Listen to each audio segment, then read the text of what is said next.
Mr. Messy was the messiest person you've ever met in your whole life.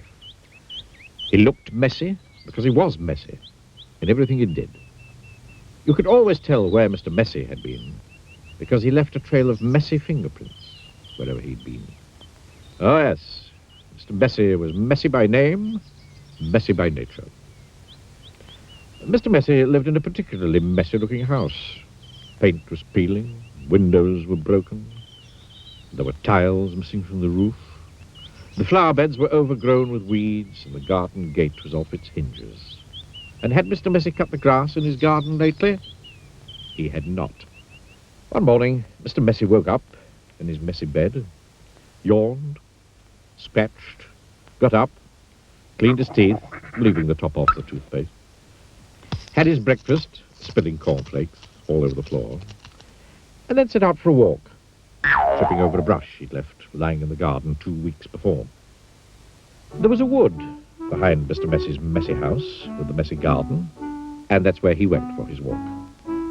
It was a particularly large wood with lots and lots of trees, and it took Mr. Messy a long time to walk through it. But he didn't really mind because he felt like walking that morning. So he walked right through the wood until he came to the other side. And you know what he found on the other side of the wood? Mr. Messy found the neatest, prettiest-looking little cottage that he had ever seen. It had a lovely little garden with a stream running through the middle of it. There was a man in the garden clipping the hedge. He looked up as Mr. Messy approached. "Morning, I'm Mr. Messy," said Mr. Messy. "I can see that," replied the man, looking up and down. "I'm Mr. Tidy." "And I'm Mr. Neat," said another man, peering out of the house. "Tidy and neat," said Mr. Tidy. "Neat and tidy," said Mr. Neat. We're in business together," explained Mr. Tidy. "The people who own this house have asked us to do some work for them." "What sort of work?" asked Mr. Messy. "Oh, we make things nice and neat," said Mr. Neat. "Tidy things up," added Mr. Tidy. Perhaps we could come along and do some work for you," said Mr. Neat, looking at Mr. Messy, who was looking even messier than usual that particular morning. "But I know one thing is neat and tidy," said Mr. Messy, looking downright miserable at the thought of it. "Nonsense," said Mr. Tidy. "Fiddlesticks," said Mr. Neat. "But," said Mr. Messy. "Come along," said Mr. Neat. "Off we go," said Mr. Tidy. But, said Mr. Messy. "But nothing," said Mr. Neat. And bundling him into their van, which was parked behind the house, off they went to Mr. Messy's house on the other side of the wood. "Good heavens," said Mr. Neat, when he saw where Mr. Messy lived. "God gracious me," added Mr. Tidy. "This is the messiest house I've ever seen in all my born days," they both said together at the same time. "Better do something about it," said Mr. Neat. And before Mr. Messy could open his mouth, the two of them were rushing here and there about Mr. Messy's house. Mr. Neat hoed and mowed and pruned and snipped and clipped and cleared and dug and made the garden look neater than it had ever looked before. Mr. Tidy cleaned and primed and rubbed and painted and mended and made the house of Mr. Messy look tidier than it had ever looked before.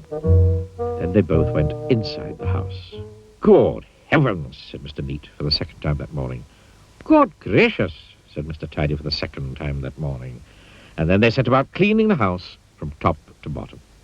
They brushed and swept and polished and scrubbed and made the inside of the house look neater and tidier than it had ever looked before. "There we are," said Mr. Tidy. "All finished," said Mr. Neat. "Tidy and neat," said Mr. Tidy. "Neat and tidy," said Mr. Neat. Mr. Messy just didn't know what to say. Then they both looked at Mr. Messy. "Are you thinking what I'm thinking?" Mr. Neat said to Mr. Tidy. "Precisely," said Mr. Tidy.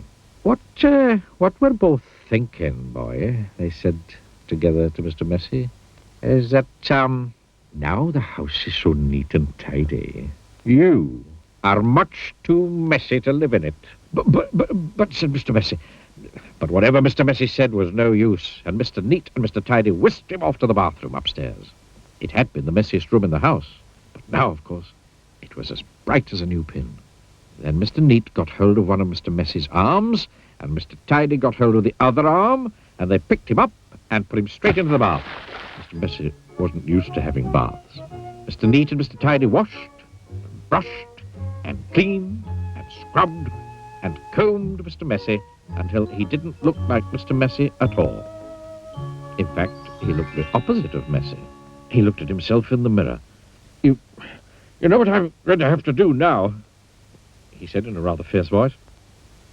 Mr. Neat and Mr. Tidy looked worried. What are you going to have to do?" they asked Mr. Messy. I'm going to have to change my name," said Mr. Messy. And they chuckled. And Mr. Neat and Mr. Tidy chuckled. And Mr. Messy laughed. And Mr. Neat and Mr. Tidy laughed. And they all laughed together and became the best of friends.